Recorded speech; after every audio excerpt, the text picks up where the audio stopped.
All right, buongiorno. I'm just back from a week in Italy. Now I'm demonstrating my tremendous fluency. All right, so I'm a little bit muddled, a little bit jet lagged. So in order to help me with that, we've scheduled a show of 3 extremely thorny and complicated topics, ones that are prickly and touch upon great sensitivities. In our second segment today, we will talk about the pending election in Alabama with Annie Linsky from the Boston Globe. She's not technically located in Alabama, but she's doing a great job covering it anyway. And then at the end, we'll talk to April Glazer about net neutrality. She writes for Slate. At the beginning here, though, we're going to talk to Emily Yoffe, journalist and contributing editor at The Atlantic. Emily wrote why the hashtag MeToo moment should be ready for a backlash in Politico this weekend. So let me just say in a prefatory manner anyway that I think we knew that 2018 was going to be a weird year and a fraught year. But we were sort of picturing, I don't know, maybe we'd be at war with North Korea. Muslims would be, being placed in stockades. We had a list of ideas about ways in which 2018 was going to be a very hard year to live through. Or 2017, for that matter. And both 2017 and 2018 have been, one of them has been and one of them will be all those things. But I don't think we pictured the moment that we're in right now towards here at the end of 2017. I don't think we imagined that there would be this cascade of allegations and in some cases more than allegations of sexual misconduct by prominent men. The New York Times has a list of 40. The thud you just heard was Mario Batali, although I guess he would be added to the extra 18 beyond the New York Times is 40. And just to run your eye down that list of 40, and then there's sort of 18 more who haven't really kind of lived out the full consequences of what's going to happen to them. You just see all these names, and there were some that I missed and some I'd forgotten. It's happened so fast. So that's part of what Emily's piece is about. She's going to help us kind of understand where we are at this moment, assuming that anybody can understand where we are at this moment. Emily Yoffe, welcome back to our show. So nice to be here. And yes, you had Italian food, but don't look to Mario Batali to be feeding you anytime soon. Right. I was in a town called Lucca, and he actually does have, sort of a little burgery gastropub in Lucca. So, Mario is everywhere. But he's not a good example setter in other ways, apparently. So you start this piece with the idea that, in a way, what's happened on college campuses is kind of a leading edge of this, that there may be 18 months to 2 years or whatever ahead of us. And so some of this comes from guidelines promulgated by the Obama administration. Give us a sense of this. Well, my concern is that this Me Too movement, which is amazing and I think has the potential to be really transformative, my concern is I'm seeing already threads of what happened on campuses starting in 2011 with the Obama administration, a very worthy, very ambitious goal of ending sexual assault on college campuses. What happened is a number of things that we do not want to spill over into the larger society. The definition of what sexual misconduct was expanded so broadly that it essentially encompassed anything that could be of a sexual nature, and that includes flirtation, teasing, jokes. You could get in trouble for that. The way of meting out punishments was so lacking in any fairness or due process that there are now 200 lawsuits filed by young men who've been accused against their universities, saying they've been mistreated. And just an atmosphere of generalized fear that everyone is a potential predator and that young men and women have to look at each other warily was promulgated. We don't want that to be the result in larger society. Right. And one of the things you said is a paper by, I believe, 4 feminist law professors saying, all right, it's out of control. The standard of proof is too low. The standard of what constitutes a punishable offense is too flimsy. We've got a situation here on campuses that it's not what we intended. We're getting more than we bargained for. Now, there's just sort of maybe 2 broad ways of thinking about this, Emily. One of them is to say, you know what, with this current moment here in 2017, we should try to figure it out in real time and try to do it right. The other way to talk about it is this is chaotic and confusing. None of these cases is a carbon copy of any of the other cases. It's going to be hard to create hard standards. It's just going to have to play out. There'll be some damage maybe to people who maybe more damage than some people deserve. They'll get. Some people will get less damage than maybe they deserve. Some of it will get sorted out, as you just suggested in the college campuses, in the courts. You know, if Garrison Keillor thinks he got a really raw deal here, he could always sue Minnesota Public Radio for wrongful termination. So why is one of those ideas, doing it the best way you can right now, is that better than kind of just living through the chaos and hoping that it all sorts itself out? Well, this is a chaotic system. I mean that in the kind of semi-scientific way. You know, it's an emergent system. We didn't expect it. We don't know where it's going to go, and in some ways it's uncontrollable. The other part of it is, organizations are making decisions, and decisions are kind of we're establishing some ground rules that I think are quite concerning, particularly the leading edge is public radio, and who knew? And Colin, you may be the last man left on the air. Several hosts have been told just before they were going on the air, apparently, Tom Ashbrook, Leonard Lopate, these are veteran broadcasters. There have been accusations against you. You are suspended. We're not telling you exactly what you're accused of, but we'll be investigating and we'll get back to you. I am not an employment lawyer, but that really has echo of what happened on campus. Young men systematically were told, a complaint has been made against you. We're not going to tell you the particulars. Defend yourself. I don't think we should do it that way. If someone has accusations, he should at least be given the courtesy of being told what they are. And I'm not sure in every case, you have to be banished before there are findings. If someone seems like he it's a Harvey Weinstein, he's credibly accused of criminal acts, okay. But I'm worried that we're creating a standard, who's the next person who gets sent off to the gulag, which is, I don't think, in the end going to be helpful to creating. Women and men are going to have to work together to create more equitable workplaces and say, you know what, this is not okay, and you misunderstood this, and let's have people of goodwill trying to make something better. Yeah, I think also, Emily, we in journalism, as we report this stuff, we're also kind of learning as we go, and we're using some standards that I think are different than the ones we typically held ourselves to in the past. Some of this is because there's kind of an affirmative push to mostly believe women, almost all the time to believe women. But I often do. Well, I'm going to play a clip for you. This is actually the end of what was otherwise a terrific interview between Mary Louise Kelly of NPR and the CEO of NPR, whose name I've never learned how to pronounce, which is why I haven't advanced further. But so this is apropos of Michael Oreskes, the news executive who was one of the early transgressors here at NPR. But they're talking right here at the end, and I guess kind of live on the air maybe, about the latest twist, I guess you might say, in the case. Here they go. Let me push you again then on what did push you to act and put Mike on leave as of last night and then ask for his resignation this morning. The Washington Post published his story. He was put on leave within a couple of hours. Was that because new information came to light, to you? Yes. But you can't elaborate on what that is. I cannot. A new case? New allegation? New case. Internal? Yes. Current employee? Yes. May I ask the severity of the allegation? Again, I hate I know, but you've talked about a range. I and understand, there's but I'm a going to big be range and it lambasted matters. for any specificity here. And again, I want to get to the confidentiality of the complaint.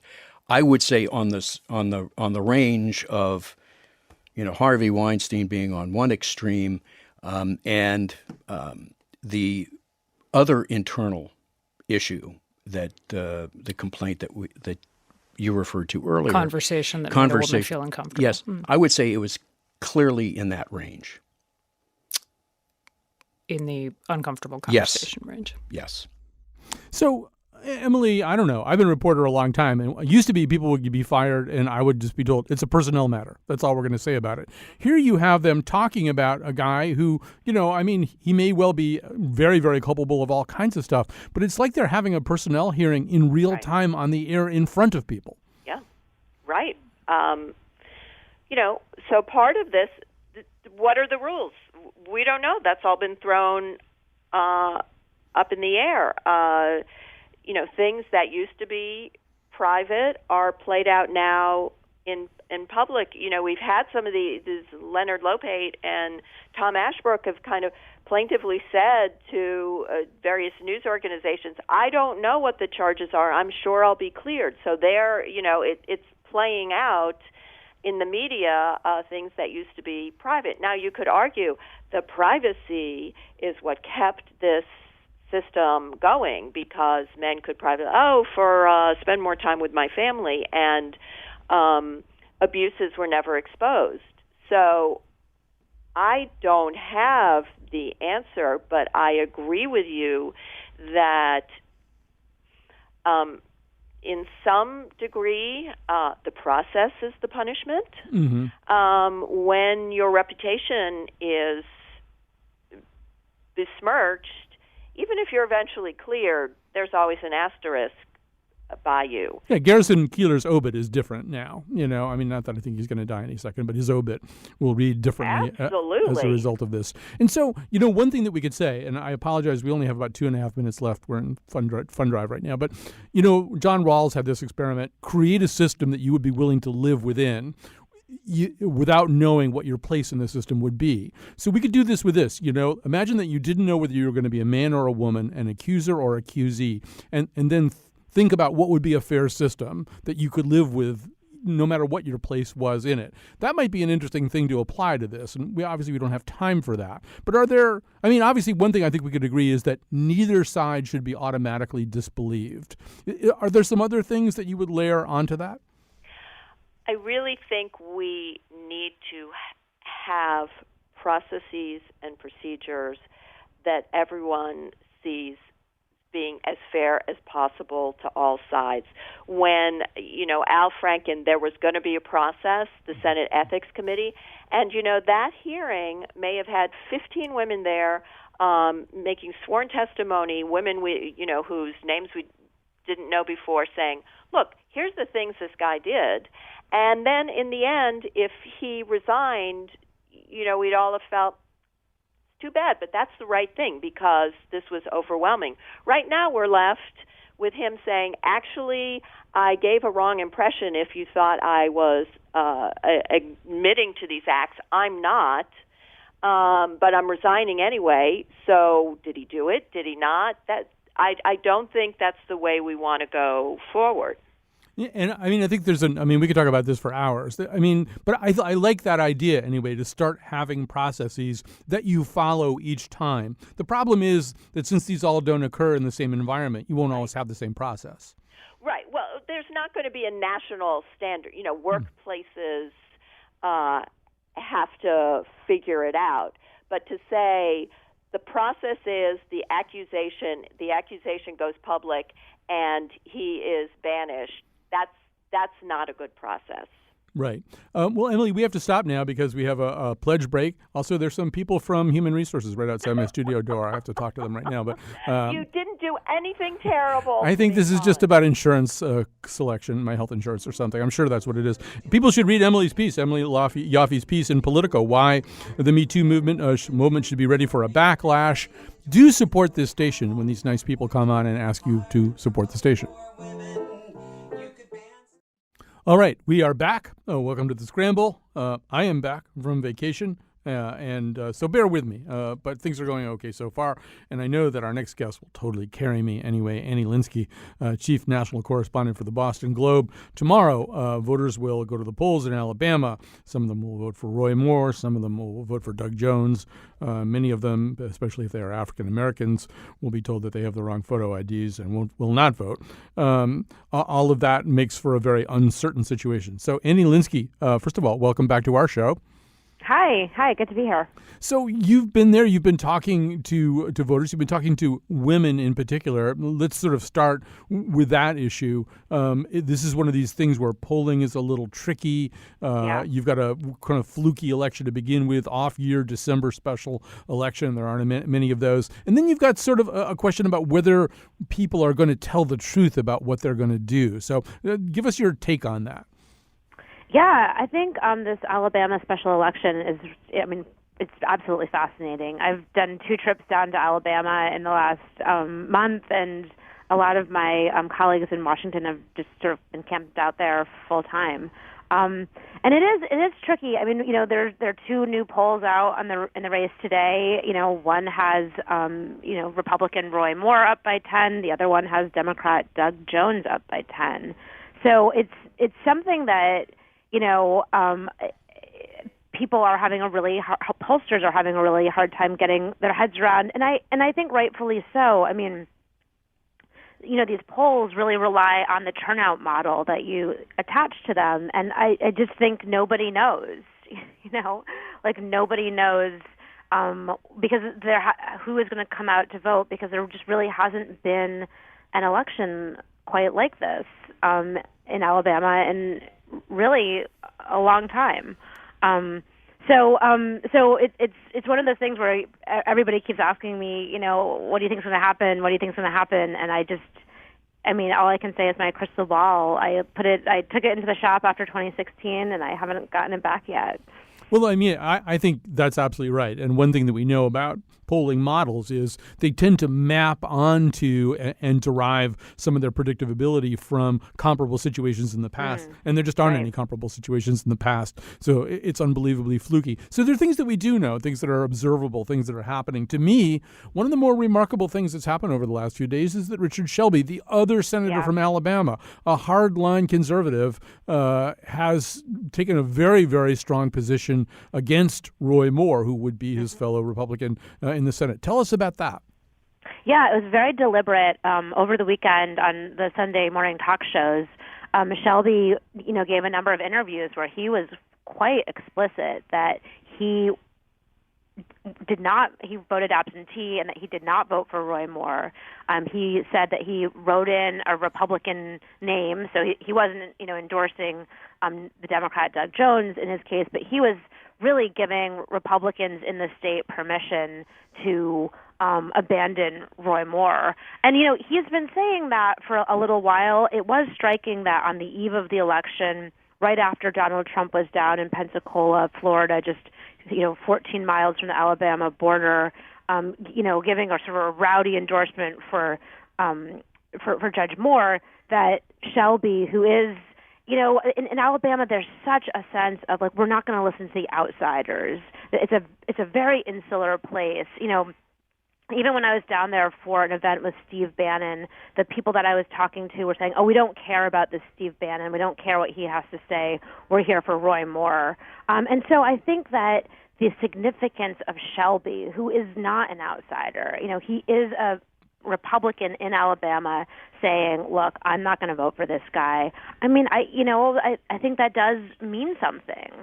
But you've also had Jeff Sessions, the former Alabama senator whose seat is up right now. The reason for the special election is because Jeff Sessions went on to become Attorney General, and he has also said that he believes the women who have made these allegations against Judge Moore. And you even had Ivanka Trump, the president's daughter, saying there is a special place in hell for men who who prey on children. So there have been Republicans, but the ones who are particularly important in Alabama would be Shelby, a senator from there, and also Sessions, who still, remains a popular figure in the state. So one thing that we can look at in terms of analogy, a little bit anyway, would be what happened during the 2016 presidential cycle when this audio of Donald Trump surfaced, saying stuff that would have been a deal breaker in an awful lot of national or even statewide elections in prior years. But I think now one of the things that I believe happened there was that although there were many people who were appalled by that, and a number of them may have switched their votes, there were others who, although appalled, wouldn't switch their votes to Hillary Clinton because they had other reasons for not liking her. And I'm wondering whether you think Doug Jones has any of that problem right now. Like, imagine that you're a Republican or an independent voter who leans red. This stuff with the young girls is giving you some problems. But is there some kind of threshold effect about when you'll flip over to Doug Jones? Yeah, no, I think that's a really good point because in many ways, because Doug Jones is not like Hillary Clinton. He hasn't been. He's not one of these perennial candidates. He's not particularly well defined in the state the way Hillary Clinton had these really high negatives that were driven up. I mean, there's been nobody. The Roy Moore campaign hasn't had a lot of time to spend attacking Doug Jones. They've been going after, national figures as if some of the national figures are on the ballot against him. They've even sort of invoked Hillary Clinton to say, a vote for Doug Jones is like voting for Hillary Clinton. But the fact is it's not. I mean, Doug Jones is, you talk to Democrats down there and they say, he is the strongest candidate that their party has nominated in years. And so they were very happy with him for a few reasons. One is he's fairly moderate on some issues. He's pro Second Amendment. He talks about his gun case and his love for hunting. So that's a little more in sync with Alabama values than perhaps somebody from Massachusetts or Connecticut. He's got a really strong record on crime, and you've seen Trump initially out of the gate was attacking Doug Jones as somebody who was going to be soft on crime, but the pushback on that has been so hard that you've really seen Trump shift, and he talks less about crime. When I was down in Pensacola with the president, he didn't mention crime at all when he was attacking Doug Jones, and that's because Doug Jones was a federal prosecutor, and he had really two very seminal cases that were hugely important in Alabama. One is there was an abortion clinic that was bombed while he was a federal prosecutor, and he launched the investigation there that led to a man who'd done a number of bombings around the South, including the Atlanta Olympics. And so, this investigation led to a terrorist being locked up who had been, wreaking havoc in the region. And the second one, which, he talks about even more, is Doug Jones was part of a team that went back and unearthed this cold case, the 1963 bombing of a Baptist church in Birmingham, where four little black girls were killed. And there had been a conviction in that case, but everybody had always known there were more, and there were others, and there were other people responsible for that bombing who got away with it. And Doug Jones was the one who said, okay, we're going to go back. We're going to take actually a third look at this case. And, I talked to people down in Birmingham about him who said that he doggedly went after it, and he ended up, with two convictions of two Ku Klux Klan members who had been living out their lives having not being punished at all for this crime, and they're now in jail. And Doug Jones made his reputation on that case, and he's been contrasting the way he treated 14-year-old girls and found revenge for them, found vengeance for them, justice for them, I should say. Versus how Roy Moore has treated a 14-year-old girl who he has been accused of sexually molesting. So there's a strong contrast there, and you just don't have the baggage of, say, a Hillary Clinton, who unfairly had to contend with sexism and also had been a sort of a punching bag for years in the Republican Party and was already defined. Right. So, obviously the sexual misconduct stuff about Roy Moore is the bright, shiny object in this in this campaign. But I think race is the other driver here. And everything that you just said obviously would make Doug Jones a figure of somewhat heroic proportions in the black community. But, I mean, as I alluded to at the beginning here, Alabama kind of famously has photo ID laws, and it's like a laboratory there on how to abuse them. The centers where you can get them suddenly close up in high black registration counties. So I think one of the things that makes this such a question mark in terms of ultimate outcome is the black vote could be tremendously significant. Roy Moore, in addition to his sexual misconduct stuff, has just, antediluvian attitudes about race and slavery. Some of his statements about it have just been chilling. But nobody knows how much of a black vote there's going to be. Although, as you could tell us, some prominent black politicians from outside Alabama have tried to tip the scales a little bit. Yeah, I mean, you've had, the three big names that come to mind in terms of black politicians who are sort of coming in for Doug Jones are, you had Deval Patrick, the Massachusetts former governor, who is a fantastic campaigner. I mean, he's probably in his generation one of the best campaigners, and he has been silent really through all of 2016. He was not a factor. Even this year in terms of opposing Trump or opposing Sessions, even somebody who he has a long history with, Deval Patrick has been silent. So it was quite interesting to me to see him sort of break his silence and go down this weekend to Alabama and do events in black churches. He is really, to see him on the stump is really something. I mean, he is quite talented at that, but he's been, staying away from it in his sort of new life as a sort of corporate, in his new corporate job. But then you also have Cory Booker, a New Jersey senator who's a 2020 shortlister for the Democrats, who's down there, doing the same thing. And then finally, Barack Obama is going to be recording a robocall and also trying to get black voters excited about going out to vote. And there have been a lot of news stories suggesting that there is a sort of lull in enthusiasm among African American voters. And I'm not sure. It's hard to know what to make of those. I know one of my colleagues who's at the Washington Post just did a great piece, sort of looking at that very issue, and found that a lot of black voters were saying, we're going to vote for Doug Jones, but we just don't think he's going to win. And I think the important part of that statement is really the I'm going to vote for Doug Jones part, because even though there is a sense that he's going to lose, and that is sort of the conventional wisdom, both in Alabama and in Washington, they're still saying we're going to go vote. It's not enough fatalism, at least among the people that my colleague interviewed. So it's a tricky question. The other part that's been difficult is Obama is so unpopular in Alabama, so unpopular that the Doug Jones campaign has really decided to wait until the very end to bring them in, so that you would to have people like Deval Patrick, who's quite associated with Obama, and then Obama, who's obviously associated with Obama.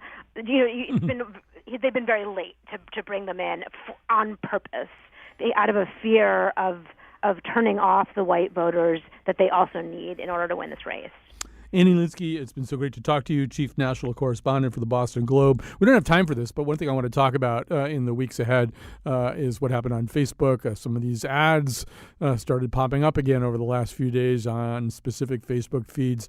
I don't think Mark Zuckerberg has really got this problem fixed yet, just by his pledge to do so. But we'll talk about that on some other day. Tomorrow we'll know the answers, tomorrow night. Annie, thanks for being with us. Thank you. All right, we're going to take a break. We're going to come back. We're going to talk to you about net neutrality, which would be a gigantic issue if there weren't 18 other gigantic issues occupying our time right now. But it's still a gigantic issue. We're going to talk about it. That's all.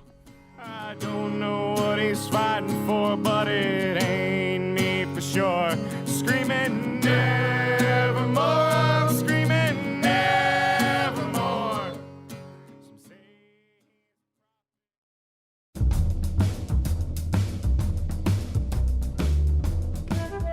If the U.S. Senate refused to seat Roy Moore, could he do his whole 6-year term as takeout? Asking for a friend. Today's show was produced by Betsy Kaplan and me, Kyone Wolf. Amanda Fish says Aquaman has always been a perfect gentleman. The part of Bill Curry was played by Adam Clayton Powell. On tomorrow's show, let's have a Christmas right out of Charles Dickens. But that means we have to talk about child labor. And now, back to Colin. All right, here in our final segment, really this would be an even more gigantic story, as I said, if there weren't so many other gigantic stories. So the Roy Moore vote will be on Tuesday. On Thursday, the entire fate of the internet will be hanging in the balance. And we kind of already know what will probably happen as the FCC considers ending the policy of net neutrality. But let's find out what this means with April Glazer, who writes about technology for Slate Magazine. Thanks for joining us. Thanks so much for having me. So, maybe it's worth just spending 60 seconds sketching out what net neutrality means for people who haven't thought a lot about this. So give us that thumbnail. Sure. Net neutrality is the concept that all of the content that travels over an internet service provider like Comcast or Verizon or whoever you subscribe to get your internet should be treated equally. So that means that, for instance, you can't connect to Facebook faster if you use Comcast, but then you connect to Netflix faster if you use AT&T. It rather says that, all of the content that you reach can be reached equally. And that matters because, small startups really need that kind of equality for anyone to be able to see their content. It also it also prohibits the idea of paid prioritization. So that's the idea that, one company like Facebook or Google could pay to reach users faster. Now, that means that other companies that maybe can't afford those high price points won't be able to do it. And it kind of messes up the equality of the internet. Right. It's one of the things that allowed, for example, circa 2004, 5, and 6, the rise of bloggers. Blogs started by relative non-entities who were just good at what they did could become very popular because they traveled along the internet highway at the same speed as pretty much everything else. So the FCC is now contemplating on Thursday undoing all this. April, it seems like a solution without a problem. Why would there be any pressing need to undo a system like net neutrality? Well, the only people who this will really benefit are the big telecoms, right? And so, Comcast and Verizon and AT&T are delighted that this is going through. But you're right in that it's not a problem because in 2015, the FCC under President Obama actually passed rules that would prohibit internet providers from slowing down traffic to some websites or speeding up traffic to other websites or blocking websites altogether. Now Pai is saying that he wants to move forward with a deregulatory agenda that would really only benefit internet service providers. The issue there is that internet service providers, stand to make a lot of money doing this. So they've probably been pushing for this for a long time. They'll be able to charge, for instance, a subscriber, whatever money, $50, $100 a month to get the internet, and then they'll be able to charge websites to reach the subscribers. So it's kind of just good for the internet service providers and really no one else, people who use the internet or people who publish on the internet. I should say that the Pai of whom you speak is FCC Chair Ajit Pai. I'm not sure whether we've established that or not. But so all those things are true, but it also offers opportunities for the telecoms to become even more vertically integrated monopolies. Let's imagine that Comcast decides, well, we'd like to have kind of a streaming movie service. They could allow it in the fast lane and keep Netflix in a slower lane and ultimately create a tremendous amount of economic privilege for their new enterprise. That's right. Or AT&T could say, we don't want you to use FaceTime, which they've actually tried to do before in the past, and so we're going to slow down that and you have to use our app instead. And that type of kind of, pulling the arm of other companies or of subscribers so that way you use their product is really, not a healthy business practice. It's incredibly anti-competitive. And the truth is that under Chairman Pai's rules that would rescind the net neutrality order, all the ISPs have to do is say that they reserve the right to treat traffic as they please. All they need to do is disclose that they're going to be acting in discriminatory, non-neutral ways, and then they'll be able to do whatever they want.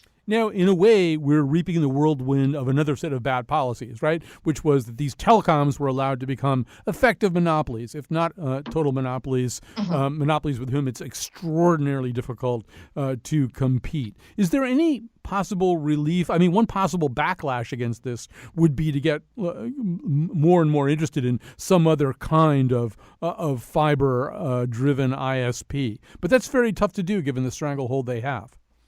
Sure. Ostensibly in a healthier marketplace, if people were not happy with the way one ISP was censoring or throttling or slowing down their traffic and how they access the internet, then somebody could vote with their wallet and go to another one. But the truth is that the majority of Americans have no more than one or two at most options for high-speed broadband internet to their home or to their businesses. And that type of market concentration makes these types of regulations that kind of rein in the power of these companies really, really important. Now, there are solutions that I would love to see more of, like, municipal-owned internet service providers, like we've seen in Chattanooga, for example, or community-owned or more local-owned ones. But the FCC's proposal is going to further entrench the power of these large incumbents in a way that's going to make it much harder for these smaller businesses to enter the market. Right. And even in those cases that you've cited, or at least parallels to those cases that you've cited, and we've had a little movement here in Connecticut through our Consumer Council to try to do some kind of big gig service statewide here. But what often happens with these municipal services is they wind up in court because their competitors, the Comcast, AT&Ts, and Verizons, have a lot of very well-paid lawyers they can use to break down these efforts. Yes, and in many states or municipalities across the country, about 10 years ago or more, Comcast went around with lobbying groups to actually make it illegal for community broadband or for community high-speed internet or municipal-owned internet services to pop up in cities, saying that it would be anti-competitive with them or somehow created language that would bar them from popping up. And so when these instances do try, or when municipalities do try to set up their own internet service provider, often Comcast will try to take them to court because they inserted this kind of terrible language many, many years ago while nobody was looking to block any competition. April, one of the things the internet is typically very good at is organizing people who are disparate, who are far-flung all over the place. You can get a lot of people together and try to create some kind of crowd movement against something. I can't imagine anything that would be more keyed to the self-interest of people who use the internet a lot than opposing net neutrality. How come no populist movement has been able to shut down this effort? Well, it's not for lack of trying, right? Now, the FCC has had, something close to 23 million comments flood its system since in kind of people trying to mostly oppose this order. And that comment process, which I'm sure we'll talk about, or we could talk about later, has had a lot of serious flaws and irregularities. But people have been really trying to speak out against this. And PI and the FCC under Trump has largely ignored them. What you bring up, though, about the centrality of the internet to all processes of social change and political organizing is really, really key here. I mean, it's going to be very difficult to build any kind of movement, to fight for any sort of political change or to organize about what's happening locally if people aren't able to get that information out there and also connect to each other in a way that they can rely upon. And having an open internet is key to doing that. I will say that in 2005, an example of a really terrible net neutrality violation happened in Canada with the telecom TELUS, where they were actually found to be blocking a website that was used by union organizers that was organizing a strike against the telecom. Right. And so they were actually blocking access to that website.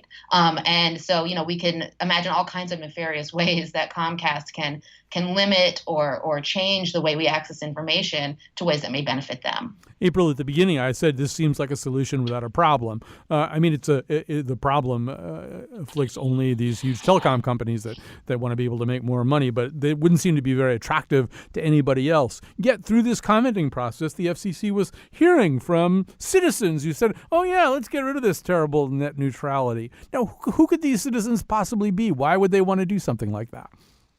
Well, the majority of the comments that came in to support PI's removal or repeal, rather, of the net neutrality rules, we're learning many of them were fake or were posted with stolen identities or were done with bots. The overwhelming majority of the organic comments, something like way over 90% of those, in other words, comments that did not come from bots or that were actually written by people who were voicing their concern to the commission about how this policy will affect them, were from real people. So we're seeing that the opposition to this seems to be, actually a false groundswell of grassroots support. We've seen, over 400,000 comments come from Russian email addresses, which is particularly suspect in this political climate now.